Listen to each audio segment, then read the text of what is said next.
La base fisiopatológica de las crisis epilépticas es una descarga normal y exagerada de cientos de conglomerados de células neuronales del cerebro. En caso de crisis generalizadas, la actividad epiléptica afecta a gran parte del encéfalo a través de la hipersincronía y la hiperextensibilidad que se produce en el sistema tálamo-cortical. Los mecanismos fisiopatológicos involucrados son diferentes para cada tipo de crisis generalizada, si bien todos afectan a este sistema. En 2017, la Liga Internacional contra la Epilepsia creó una nueva clasificación. Su objetivo es que pueda ayudar en la práctica a la observación y descripción de la crisis, una metodología que además quede reflejada en la nomenclatura. En este cuadro podemos ver resumida esta nueva clasificación. En la nueva clasificación se denomina crisis focal a la que se inicia en uno solo de los dos hemisferios cerebrales y generalizada cuando su origen sucede en los dos hemisferios a la vez. El origen es desconocido si no se puede asegurar que su inicio sea en un solo hemisferio o en ambos. En esta clasificación desaparece el término secundariamente generalizada. También este era un término ambiguo y ahora, cuando una crisis focal empieza en un hemisferio y se proponga al contrario, se dice que es focal, que pasa bilateral tónico-clónica, puesto que sus manifestaciones son siempre así. Nivel de conciencia. La nueva clasificación también clarifica lo que quiere decir disminución de la conciencia. Ahora se define como la capacidad de estar alerta, manteniendo la percepción tanto de uno mismo como de lo que sucede en el entorno. Cualquier modificación de la alerta se considerará una alteración de la conciencia. En las crisis focales, la persona puede mantenerse alerta o no. Diremos entonces que es una crisis focal en alerta o una crisis focal con disminución de la alerta. En las crisis generalizadas, la alerta siempre está disminuida, por lo que no es necesario especificarlo. De esta manera, la alerta se convierte en un elemento clasificador de las crisis. Motora o no motora. Cuando sucede cualquier cambio en la actividad muscular, aumenta o disminuye, se dice que la crisis es motora. Cuando las manifestaciones de la crisis no suponen un cambio en esta actividad muscular, se dice que la crisis es no motora. Vamos a ver la epidemiología. La epilepsia afecta de 0.5 a 1% de la población general, con dos picos, uno en la infancia y otro en la vejez. La incidencia de la epilepsia en el adulto mayor es elevada. Se inicia en personas mayores de 60 a 65 años, en donde se va a excluir las que comienzan en edades más tempranas y permanecen en este grupo etario. La epilepsia en personas de edad avanzada se infradiagnostica o es confundida con otros procesos, pero aún así su incidencia y prevalencia son mayores que en otros grupos de edad. Incluso tienden a aumentar según avanza la edad, con un pico máximo a los 80 años.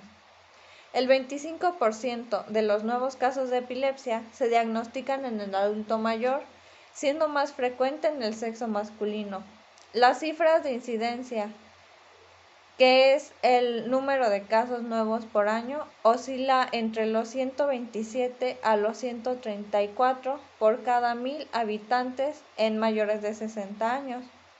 En mayores de 80 años es de 140 por cada 100.000. La prevalencia en mayores de 75 años es de 1.5% del total de la población. Dentro del manejo interdisciplinario del paciente con epilepsia, sabemos que a este paciente lo podemos trabajar en diferentes áreas o con diferentes profesionales del área de la salud, así como puede ser la fisioterapia, con la neurología, en el área de trabajo social, en el área de radiología, con la psicología, con el médico general, con el nutriólogo. Todos estos profesionales van a trabajar de la mano para llevar un mejor control y así obtener mejores resultados con nuestro paciente con epilepsia. Diferentes estudios han demostrado que el ejercicio puede ayudar a disminuir la frecuencia de las crisis epilépticas, así como mejorar su calidad de vida. En este tipo de pacientes, el ejercicio terapéutico tiene que venir prescrito y aprobado siempre por un facultativo e integrarse dentro de un trabajo interdisciplinar que trabajen con la persona en su conjunto. Por las características de la enfermedad, hay prácticas deportivas que están completamente desaconsejadas, puesto que pueden poner en riesgo la vida de estos pacientes, como lo es en el caso de la práctica del buceo, el boxeo o el alpinismo. Sin embargo, hay otras actividades como lo son la natación, el ciclismo o el propio ejercicio de gimnasio, que son recomendables siempre y cuando éstas sean dirigidas y supervisadas por un profesional. Además de la posible disminución de los episodios de crisis y la mejora física, el ejercicio terapéutico va a suponer también una importante mejora en el aspecto psicológico de estos pacientes. Afortunadamente, la fisioterapia está presente en estos pacientes, ya que la epilepsia se asocia en muchas ocasiones a otros síndromes que precisan de tratamiento terapéutico. Y por otra parte, los pacientes fármacoresistentes llegan a sufrir habitualmente lesiones o caídas que son producidas durante estas crisis, ya que esto va a requerir de un tratamiento fisioterapéutico. Dentro del cuadro clínico de epilepsia, los síntomas de la enfermedad corresponden a aquellas sensaciones que nota el paciente cuando se activan los grupos neuronales responsables de sus crisis. Algunos pacientes notan una sensación antes de perder el conocimiento, denominada aura. El tipo de sensación o aura depende de la función de estos grupos neuronales y suele ser siempre el mismo en cada paciente.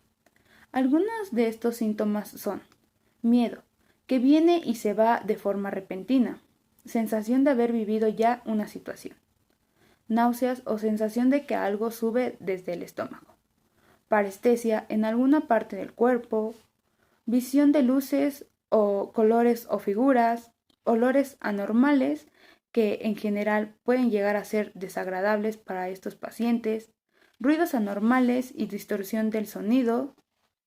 Signos de la epilepsia. Los signos son las manifestaciones objetivas que se observan en el examen físico del paciente.